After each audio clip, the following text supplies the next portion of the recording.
Hi there, my name's Chloe Wigmore. I hired Bluebird Care to help care for my dad who was suffering from corticobasal degeneration. I'm Kaylee Ginn. I'm the Registered Care Manager at Bluebird Care, Elmbridge and Runnymede.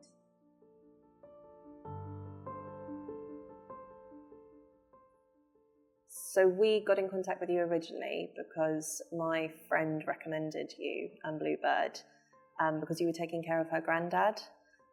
So originally we started with 3 visits a week, Monday, Wednesday and Friday for Dad, just to help him get dressed. And then obviously as the disease progressed, we obviously realised we needed more help. And that's then obviously how we ended up with living care from yourselves.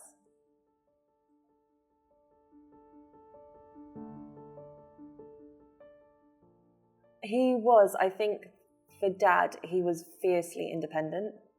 So understandably, having then someone come into your home and have to help you with what you probably consider everyday, very easy tasks. I think he saw it, didn't he, as someone was coming in to take over. Yes. And it wasn't going to be his home anymore. Yeah, which wasn't the case at all. But understandably, I think it was an adjustment for him. But when we got him to understood that with the nature of the disease, he was going to need more help and more care, and also a safety element as well, making sure that he was okay, because there were numerous falls that obviously he suffered from as well.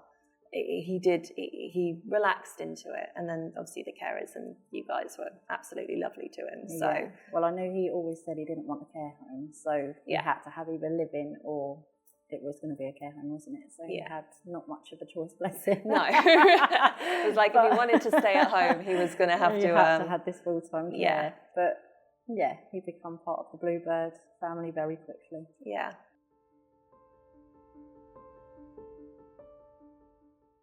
Yeah, they became like extended family to him. So he was always worried if they weren't around, you know, even if they were just in the other room making his or lunch. On their break But I just think everything, like whatever Roy wanted, the carers done. So even if he just wanted them to sit and hold his hands, they would do that. As they spoke about South Africa, and it was always, nothing was ever a problem, was it? And I think that's what he really appreciated. Like, even though he was getting full-time care, he was still very much in control of, this is what I want to watch on the telly, and this is how, and the carers just done that, whether it was sitting for 6 hours holding his hand or sitting there listening to classicals or Coldplay blaring. Yeah, we did it all. So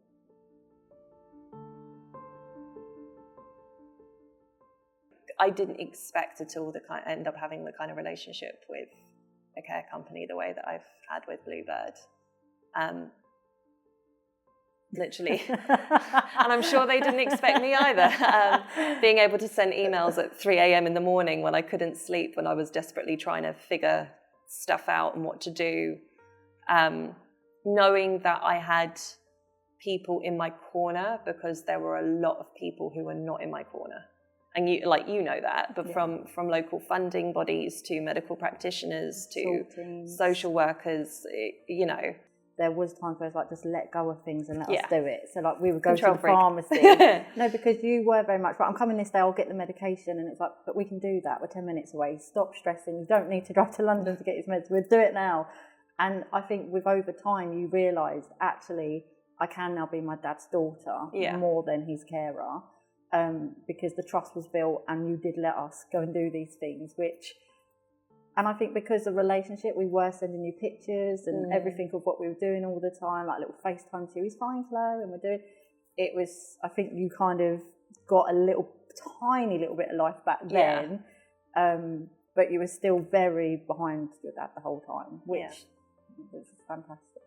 So. Yeah, it just helps having somebody in your corner, really, massively. But it's just nice because we've come away from this relationship still talking and meeting for lunches and still, you know what I mean? It wasn't like, oh, right, Roy sadly passed, that's the end of it. We still very much are in touch and keep, it's lovely. We've become friends.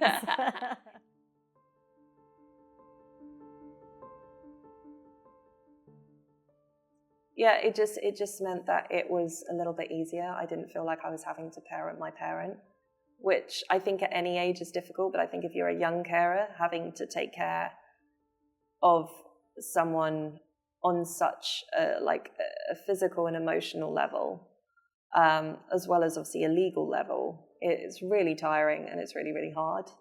And it did just mean, as you said, like it does mean that then I could be Dad's daughter. I could turn up and I could chat to him about Mum and other things and what I've been doing, or, you know, and show him that I have been having a little bit of a life and being able to talk to him about that, rather than, you know, having to be like, all right, Dad, got to make you your breakfast now. Yeah. Well, let's try and get you out. Let's go to the toilet. It was,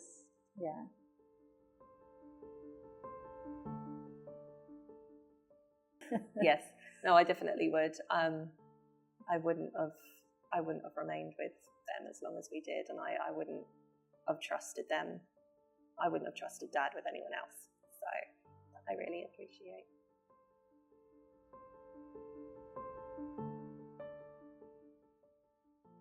Bluebird Care, I think, is, you can trust them, you can trust the carers, you can trust the team to take care of your most vulnerable person in the worst situation that they're in, but without any hesitation. You haven't got to worry. You haven't got to stress, because you know that they're going to be there to make everything as good as it can be, really.